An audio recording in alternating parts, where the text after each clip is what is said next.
that makes you happy, anyone that makes you happy. Hoy! Anyone! Any place that makes you happy. Di ba bang sabihin last? Bakit pwede naman yung magkatrabaho na naging magkaibigan na? Marami. Pwede yun. Diba? Wow, talaga.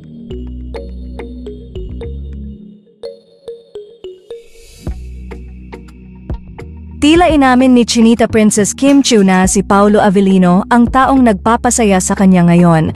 Ito ay matapos mapagkaisahan muli ng It's Showtime host si Kim. Napag-usapan kasi ng mga Showtime host ang tungkol sa pamahiin dahil naman dito ay agad na kinontra ni Kim Chiu ang mga ganitong paniniwala. Ayon kay Kim, labanan natin yung pamahiin na yan. Kahit na anong rason na nagpapangiti sa'yo, gamitin nyo yon sa araw na ito. Anyone that's make you happy. Napansin naman ng mga It's Showtime host ang ngiti ni Kim habang sinasabi niya ito, kaya naman inasar nila ito na sobrang saya nito ngayon. Agad naman na pinutol ni Kim ang usapan para hindi na siya ma-corner ng kanyang mga co-hosts sa Showtime. Sa kabilang banda, hindi pa nga dito natapos ang pambubuking ng It's Showtime family kay Kimmy. Sa segment nga ng tawag ng tangalan ay tila may revelasyon si Vice Ganda tungkol kina Kim at Paolo. Ayon kasi kay Vice, bakit pwede naman yung magkatrabaho na naging magkaibigan ha? Matapos nga itong sabihin ni Vice, ay natawa na lamang si Kimmy at napasabi ng ha. Samantala alam naman na ng Kim Pao fans na si Paolo Avellino ang dahilan kung bakit napakasaya ngayon ni Kim Chiu. Hindi naman kasi lingid sa kaalaman ng lahat ang pagiging sweet ng dalawa mapa on-cam at off-cam. Sa katunayan, makailang beses na rin nagpapalitan ng sweet message ang dalawa sa social media. At kamakailan lang ay ginawan pa mismo ni Paolo Avellino ng app si Kim Chiu para makaiwas ito sa toxic fan. Hindi dito, mamaya sa commercials.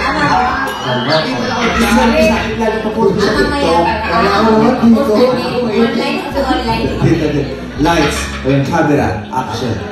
Ano ba naman yan, Joshua?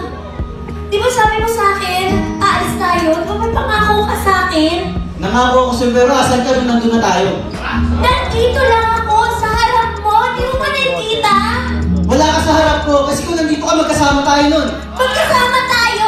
Magkasama tayo hanggang kamatayan, pero ang ginawa mo, niloko mo ko! Ayoko sa'yo! Hindi kita niloko. Sinaktan mo ako. Pinagpalit mo ako. Ngayon, ikaw ngayon ang masaktan. Ngayon, binabaliktad mo ko? Hindi kita binabaliktad. Ano ganito? Nasaan yung line na pinapasabi? Wala siyang pagka-boyfriend. Sa dami ng lagi gusto sabihin, yung mga dapat niya sabihin, hindi gusto sabihin. Award-winning ang ating napaka-charming na chikinig dito sa Joey Bulili.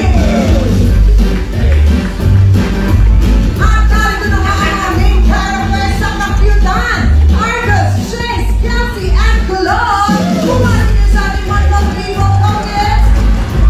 Lagi mga wala dito, tinitraining niya. Training na siya. Kaya na mag-isa lang. Lahat kayo may kampi. Ako kasi yung mga kampi ko.